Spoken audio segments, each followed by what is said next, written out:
You know, one of the things we want to do this week is we want you to give times for reflection in your life. And there's like two questions that I hope you'll just be asking yourself through every session, whether it's a main session or a breakout, or maybe it's some conversations in the hallways. And the questions are, what is God saying to me? And the second question is, what is God saying to our team? What is God saying to me, and what is God saying to our team? And I just want to chat with Ashley just for a second, because you had a very unusual path into ministry. Yeah. You're leading a significant church now, but you didn't start there. Tell everybody like where your career started, just so they have an idea. Yeah, so I went to Bible college and never thought I was going to go in the ministry, and then a man named Don Wilson, who's here, took a risk on me, and I came to CCV. And but in between there, I spent years in the business world at the Intel Corporation, and man, that's where I learned so much there. Yeah. So I'm wondering, like Ashley, as you look back on your Intel experience, if there are things that you've brought from that with you that have helped you in your ministry and in the church world. Yeah, without a shadow of a doubt. I mean, I really feel like God specifically took me there on a path to what he wants me to do now. I feel like they invested in me in a leadership sense. And what I feel like I learned there was, and this is just my opinion, so we can, you can shoot it down and disagree over lunch, over dinner later. But I feel like what the business world does better often than the church is they understand empowering teams.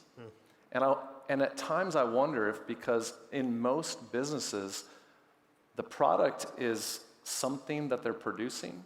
In the church, sometimes we make the product the pastor. And don't miss this, when the product becomes a pastor, you will do everything to hold on to the power, because you don't want to lose that, because an individual's become the product. And so I just think we do have some things to learn, because every leadership principle is not come from one world or the other. Every leadership principle comes from God. Yeah. Period. It's like that's period. All truth is God's truth. That's right.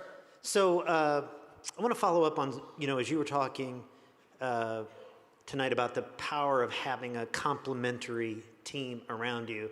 I'm thinking about so many of our leaders, maybe they're church planters, or maybe they're serving in a rural setting or a small setting where, they're the only employee. Some of them may even be part-time employees on that, and they're not going to be able to hire a staff. They're not going to be able to put a team. What have you learned about, when you're in that situation of your volunteer dependent and building a team? Yeah.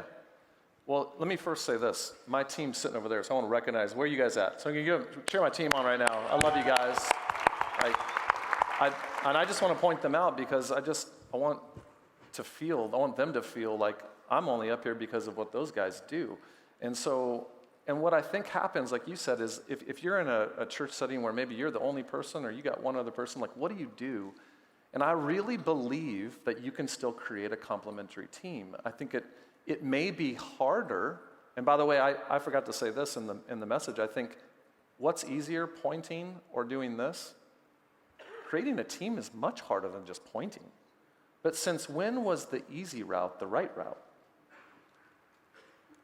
And so I believe even if you're out there and you don't have the resources, you're going to have to develop a volunteer team that's going to be able to come around you. And there's people in your churches that would love to come around you and create that team environment still that I think can complement you. But it all has to be centered on a team, no matter who you are. Were you on a volunteer team before you joined a staff team? And like, how did that happen? Invited you? Yeah, I was. I was at before I came to CCV, I was at a church called Central Christian, and probably Cal Jernigan's around here somewhere. And, Cal invited me onto all sorts of these leadership teams at the church that I played a significant role on these teams, like leading even as a volunteer. And man, I relished at that, but it only happened because I was invited. Yeah. Right? I always, so many times I think we don't invite people who have a lot to bring. And I always try to, remind myself, and I remind our staff and things, is don't say no for somebody else. Yeah. Give them the opportunity. That's so good. To say yes. Hey, let's thank Ashley for his great opening talk tonight, for sharing a few moments. Jody, come up here a second.